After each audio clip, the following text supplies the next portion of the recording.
비싸게 팔아서 그런지 아니면 작품성이 없어서 그런지 안 팔렸어요, 아직. 아, 아직 안 팔렸어요? 네, 아직 안 주인을 팔렸어요. 못 만났네. 한국에 보니까 크레이프티 스페이스라고 그 작품을 블록체인화 시켜주는 데가 아바타라는 영화 보셨어요? 네네네. 그 영화의 답이 저는 있다고 봐요. 안녕하세요. 더찐 겟짓 아마TV 한우현입니다. 제임스 TV 이성규입니다. 네, 인사드리겠습니다. 네.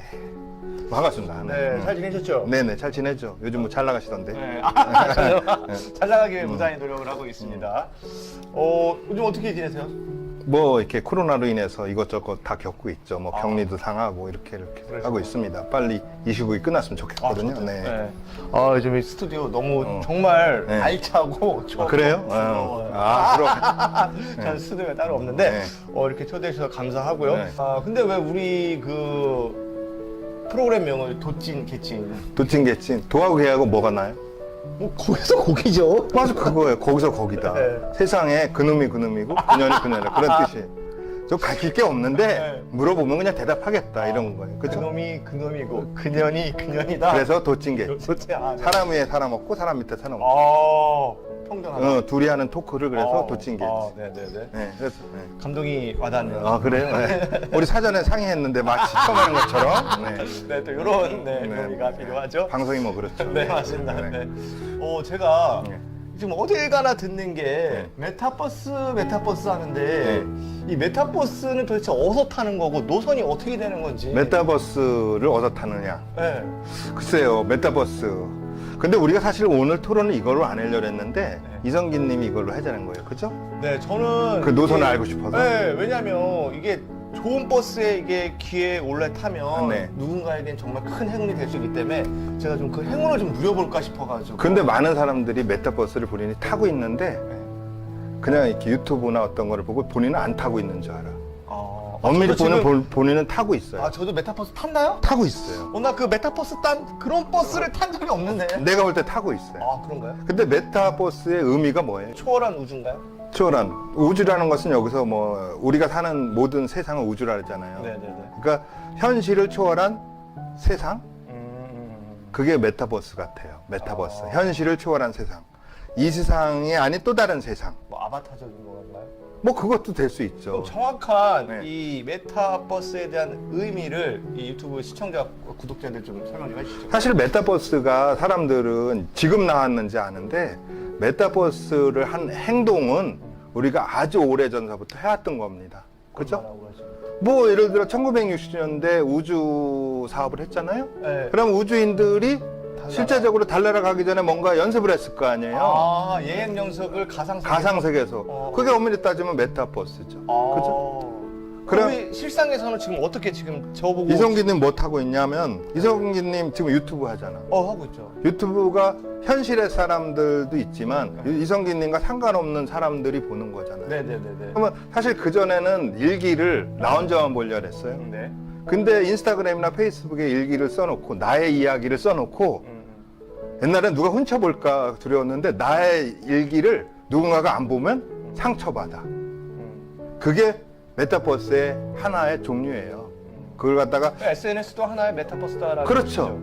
라이프 로깅이라고 해요. 나의 생활을 기록하는 내 주변에 있는 나한테 아닌 나와 상관없는 사람들한테 보게끔. 그게 라이프 로깅. 우리는 여태까지 그 행동을 해왔던 거예요. 그럼 되게 종류가 많은데요? 그렇죠. 네. 그러니까 메타버스를 엄밀히 따지면 메타버스는 이해하기 쉽게 얘기하면 우리가 축구도 쳤죠. 제 생각이에요. 야구도 했죠. 달리기도 했죠. 근데 어느 날 올림픽을 한대야. 그러면 메타버스는 여태까지 해온 어떤 우리들의 현실적인 아닌 또 다른 세계의 행동을 갖다가 하나의 가상 플랫폼, 융합 플랫폼, 디지털 플랫폼으로 만든 용어가 메타버스예요. 방금 디지털 뭐라고? 디지털 융합 플랫폼. 이게 메타버스를 디지털 융합 플랫폼이라고 생각이 돼요, 저는. 이해됐어요? 그러니까 메타버스 자체는 콘텐츠라기보다는 하나의 플랫폼이다. 그러면 여태까지 우리가 페이스북이 플랫폼 사업을 해왔고 구글도 플랫폼 사업을 했잖아요. 네네네네. 또 다른 플랫폼이에요. 근데 저 유튜브나 이런 데 보면 여태까지 전 세계 상위 10대 그 상장 회사들 중에 8위가 플랫폼 회사에 있다 라고 해왔는데 지금은 또 용어를 상위 8위 회사가 메타버스 회사에 있다 이렇게 얘기를 해요. 근데 그건 아닌 것 같고 사실은 그냥 플랫폼의 또 다른 디지털적인 진화 융합 플랫폼이다. 라이프 로깅이 있고 그럼 또 다른 메타버스는 어떤 게 또 있을까요? 이성균 님이 현재 타고 있는 게 또 있죠. 어떤 그거는 이제 거울 세계라고 해서 내비게이션은 누군가의 현실적인 어떤 땅이 아닌 가상의 디지털화 시켜놓은 거잖아요. 네. 지도를. 그것을 찾아가는 거잖아. 네네네. 그게 거울 세계라고 해요. 그러면 이성균 님도 그 디지털의 어떤 지도를 이용하고 있잖아. 그죠? 네. 예를 들어. 그러면 또 메타버스 한 컨텐츠를 타고 있는 거죠. 그 다음에 실제적으로 이제 요즘 사람들이 얘기하는 게 뭐 VR 같은 거 들어봤어요? 네, VR. 들어봤죠? 네. VR은 Virtual Reality라고 해서 가상현실. 네, 가상현실. 네. 근데 제가 사실은 VR을 용어를 언제 들었는지 아세요? 언제 들었어요? 지금으로부터 30년 가까이 전에 제가 근무를 일본 컴퓨터 그래픽 쪽 회사에 한때 근무했었어요. 네네. 근데 그 서울 그래픽 전시를 할 때 대전에 어떤 무슨 박사님이 가상현실 연구소가 대전에 있더라고요. 그분이 거기서 세미나를 했는데 그때 버추얼 리얼리티라는 걸 들었어요. 그러면서 그때 모델하우스 대신 앞으로는 이런 가상의 모델하우스가 생길 것이다. 근데 그게 그 뒤로 묻히더라고요. 근데 요즘 그게 드러나는 거예요. 네. 그래서 VR은 게임 쪽에서 많이 실현화되죠. 왜냐하면 현실하고 완전히 차단한 게임. 그래서 청소년들이나 젊은이들이 많이 해왔죠. 게임 사업이 많이 발달됐고 VR과 함께 발달한 게 VR 헤드셋. 그죠? 네. 이렇게 머리에 쓰고 가상현실. 그래서 현실하고 완전히 좀 차단이 돼야만이 가서 가상현실감을 느끼기 때문에 차단이 돼요. 근데 그게 단점이죠. 그렇기 때문에 어떤 VR의 단점이 뭐냐? 촉각이나 후각 이런 것들을 미각이나 후각을 못 느껴. 만약 그것까지 느끼면 대박인데. 대박이죠. 근데 앞으로 그렇게 될 수도 있어. 맛있는 음식을 가상시계에서 먹었어. 가상에서 먼저 먹었어. 먹고 근데 시작하는 거죠. 현실에 있는 내가 맛을 못 느껴요. 못 느끼죠. 그건 미각이 없어서 그래요. 네. 근데 가상세계에서 먹었어. 근데 맛있게 느꼈어. 네. 그러면 그건 엄청난 혁명이죠. 네. 네. 그런 시대가 올지 않을지 저도 모르겠어요. 그죠? VR. 그럼 AR은 뭔가요? AR이라는 용어도 들어봤죠. 네, 많이 들었어요. AR은 뭐냐면 가상에 있다 보니까 이게 뭐 이렇게 현실화 좀 했으면 좋겠다. 그래서 현실의 어떤 실제적인 거에다 약간 가상을 얹혀놓은 거예요. 근데 어쩌면 이성균 님이 지금 AR을 본인도 모르게 활용할 수도 있어요. 어떤 예를 들자면? 예를 들어 가볍게 보면 요즘 나온 차에 보면 차 유리 앞에 보면 키로수하고 속도하고 막 나오죠. 그게 일종의 증강현실이에요. AR. 그죠? 네. 그거는 주변에 계속 일어나고 앞으로 자율자동차라든가 이런 것들을 AR 기술을 많이 이용할 것 같아요. 그러면 AR 쪽에서는 지금 페이스북이 그쪽에 많이 투자를 하고 있는데 이게 VR 헤드셋이 무거우니까 그거 대신 가벼운 홀로그램 기술을 이용해서 안경만 쓰면 어떤 현실 속에 가상이 들어오는 거야. 그러면 내가 인테리어 사업을 하는데 인테리어를 어떻게 놓으면 좋을까? 가구를 안으로 들어가서 이렇게 빈 공간에 내가 쳐다보면 네. 거기에 가구가 보이는 거야. 그러면 그 인테리어 주인도 건물 주인도 안경 주면 네, 그거 보이는 거야. 선택하게. 그럼 이렇게 해달라. 음. 이런 것들이 뭐예요? AR이에요. 그죠? 이해하셨죠? 네, 앞으로 삶에서 많이 정말 이용하겠네요. 그죠? 그렇게 생각해 보니까 뭐 군인들도 이것만 쓰고 전투훈련 이제 앞으로 하겠는데. 맞아요. 딩동대. 네. 그런데 이제는 그 군인들이 전투했잖아요. AR볼과 VR이 합성된 거. 두 가지의 장점을 믹스했으면 좋겠다. 그리고 뭐 요즘 대학교에서 어느 대학교는 신입생 환영회도 아바타가 했고 또 뭐 회사도 신입사원 저기도 아바타가 했고. 그러면 그 대학교나 회사들이 어떻게 도움이 좀 되나요? 지금요? 네. 근데 제가 볼 때 지금 현재로서는 약간 불편함은 있을 것 같아요. 제 느낌에.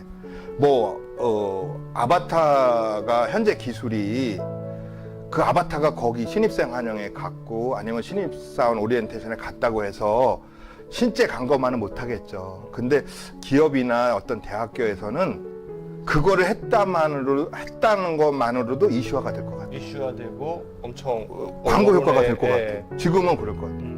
예를 들어 앞서가는 이미지를 주면 줄을 줄 수가 있잖아요. 어느 대학교가 신입생 환영한다고 뉴스 나와요? 안 나오잖아. 그렇죠. 근데 그걸 가상 세계에서 아바타를 해가지고 예. 하니까 그게 그게 뉴스가 되죠. 뉴스화가 계속 되는 거야. 아. 그래서 그 대학은 왠지 모르게 이런 효과도 지금 있을 것 같아요.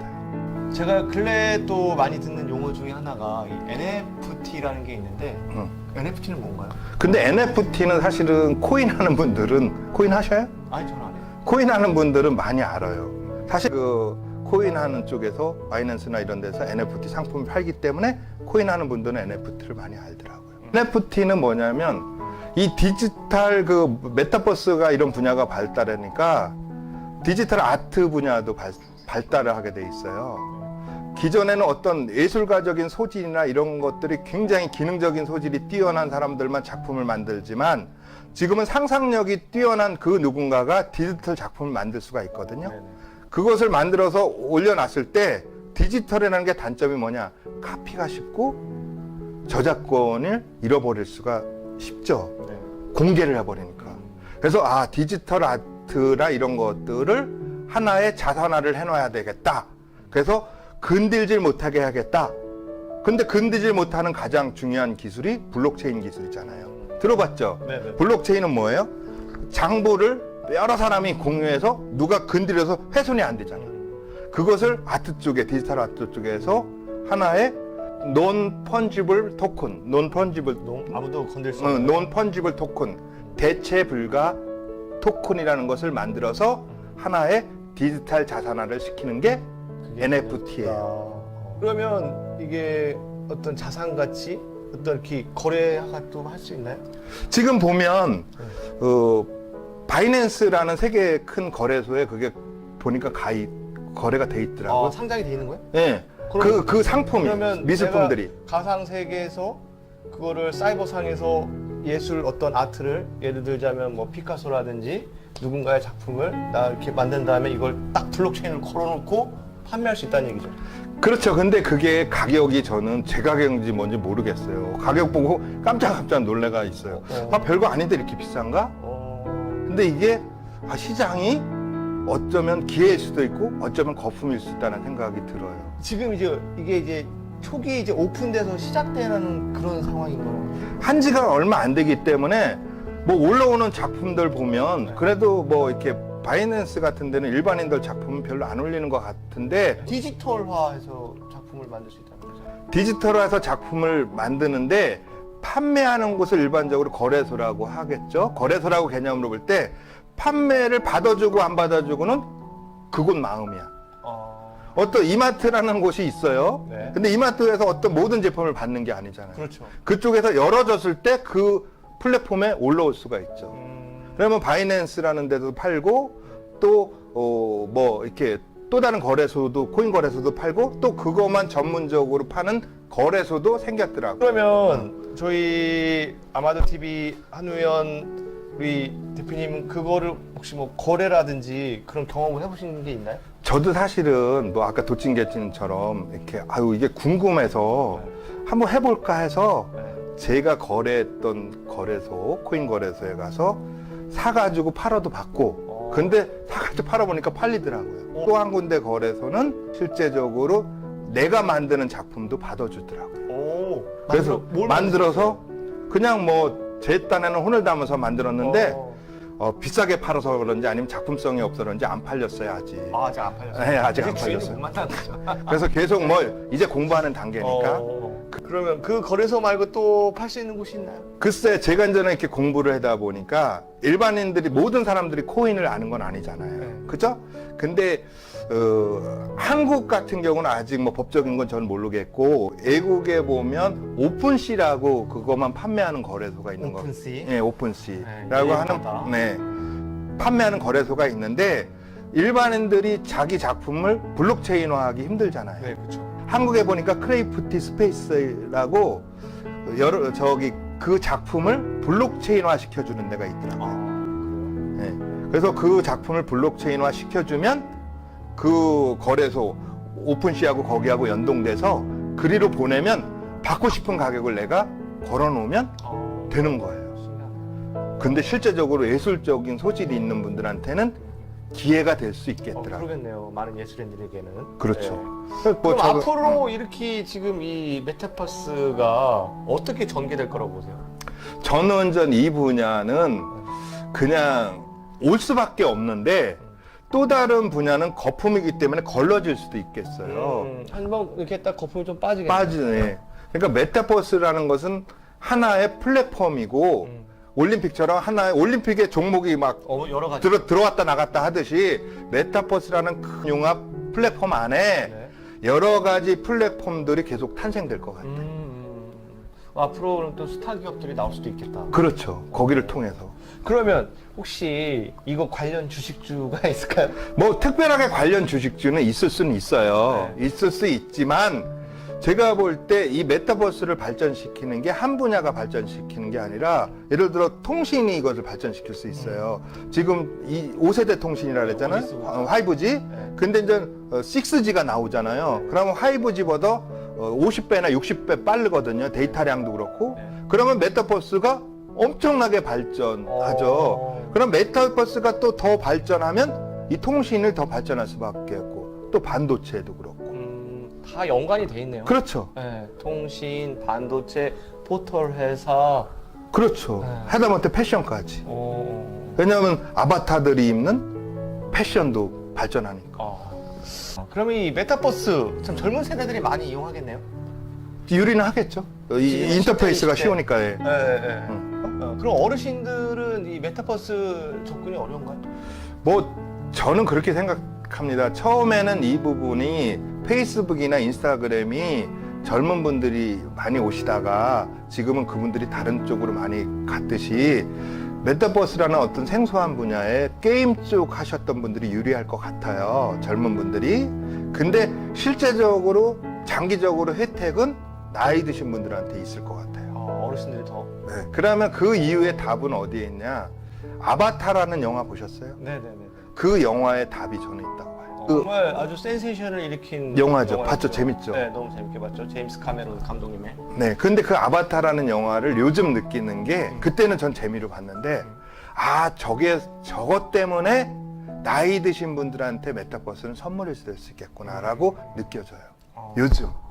왜냐면 그 아바타의 주인공이 실제 아바타의 원주인은 장애인이죠. 네, 그렇죠. 휠체어를 타고 다니는 그죠? 네, 해병대 출신의. 네. 근데 그 사람이 아바타가 아닌 그 사람이 실제적으로 전투에 참여했다면 참여 불가능이죠. 그렇죠. 다리를 못 쓰시니까. 그죠? 네. 근데 아바타가 가서 행성을 구했잖아요. 그렇죠.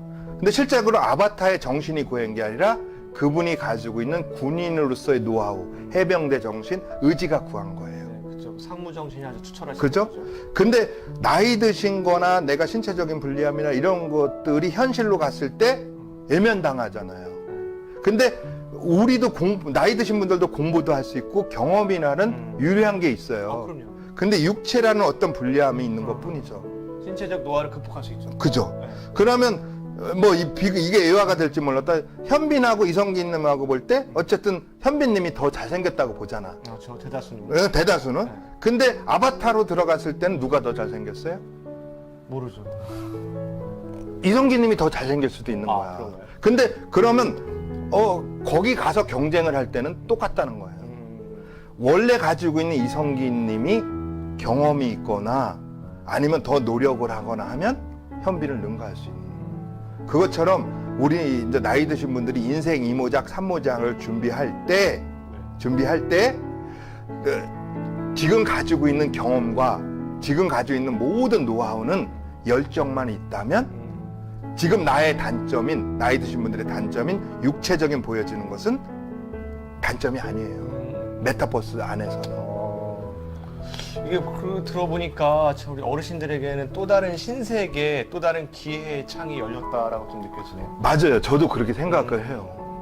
근데 이제는 지금 잘못 오해하는 게 이게 어려운 거구나. 게임이나 그런 젊은 층들이 유리한데 근데 이것은 인터페이스, 즉 접근성은 쉬워질 수밖에 없어요. 그렇죠. 앞으로 더 그렇게 더 하겠죠. 네. 그죠? 네네. 근데 원래 가지고 있는 어떤 그 경험은 나이 드신 분들이 많기 때문에 메타버스 세상에 또 다른 어떤 수입원을 만들 수 있는 인생 이모작의 계기가 될 수 있을 것 같아요.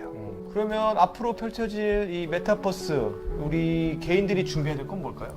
글쎄 뭐 제가 생각하기에 이 메타버스에 대해서 알 것은 알아야 되기 때문에 그 이게 뭔가인가를 공부를 해보고 조금씩 해보는 거예요. 그 다음에 가장 중요한 것은 요즘 깨닫는 게 있어요. 즉 인문학 책을 많이 읽어야 될 것 같아요. 오늘 결론이 책 읽어. 결국 메타버스 시대에서도 경쟁력도 네. 책을 많이 읽었을 때 그게 경쟁력이 되겠다라는 생각이 개인적으로 듭니다. 네, 인문학적 사고 네. 책을 읽어라. 그렇죠. 오늘의 결론은 아니 이겁니다. 제가 이제 요즘 느끼는 정답은 아니에요. 네. 도찐개찐이라 제 생각을 얘기했는데 네, 그럼요. 네. 공감해요? 공감합니다. 네. 어째 도움이 되셨나 모르겠네. 정말 많이 됐어요. 제가 몰랐던 저는 이미 메타버스에 타고 있었어요. 네. 메타버스 생활을 매일 하고 있었어요. 네. 근데 여러분 우리 저처럼 이 방송을 보시는 분들도 그걸 본인이 깨우치지 못하지 않았을까 네. 하는 좀 생각을 해봅니다. 그리고 이 메타버스로 인해서 분명한 건 또 다른 기회의 창이 열렸다라는 거. 그래서 여기에 대한 저도 좀 공부를 좀 해봐야 되지 않을까 그죠? 좀 느껴요. 네. 근데 메타버스가 사실은 그냥 뭐 남 얘기로 알고 있잖아요. 네.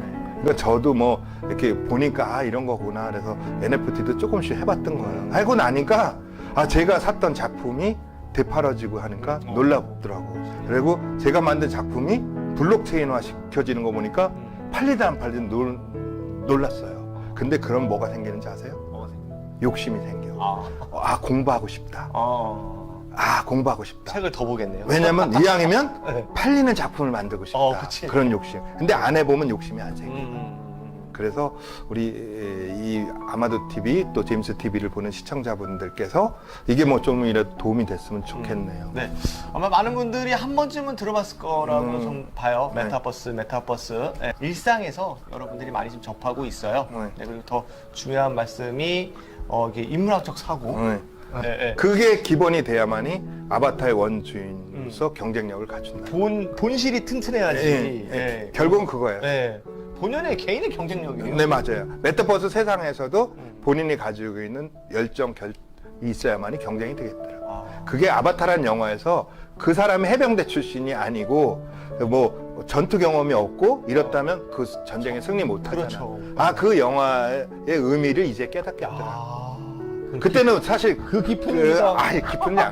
그때는 깨닫지 못했어요. 그래서 아바타 세상에서도 원본인 내가 원본이라고 표현할게요. 네네. 원본인 내가 경쟁력을 갖추는데 그 경쟁력은 많은 책을 읽으면 생기겠다라는 생각을 한 거예요. 저는 지금까지 메타버스에서 이게 도대체 어디를 가는 노선인가 했더니 미래를 곧 우리가 누릴 우리의 세계가 바로 이 메타버스가 아닌가 싶습니다. 그래서 제가 하도 궁금해가지고요. 메타버스 여러분들이 아마 언론에서 수차례 그리고 들으셨을 거예요. 그리고 한번 여기에 대해서 한번 좀 궁금증을 풀고 싶어서 오늘 이렇게 우리 아마도 TV 선배님께 한번 와서 이 스튜디오에서요 한번 그 궁금증을 풀어봤습니다. 다음 2탄 또 기대해 주시고요. 오늘 처음으로 제임스 TV 그리고 아마도 TV 콜라보레이션 협업을 해봐서 한번 이렇게 세상의 많은 지식 중에 오늘 메타버스 잠깐 들어봤습니다. 2탄도 기대해 주세요. 네, 감사합니다. 도찐? 깨찐이었습니다. 네, 감사합니다. 네.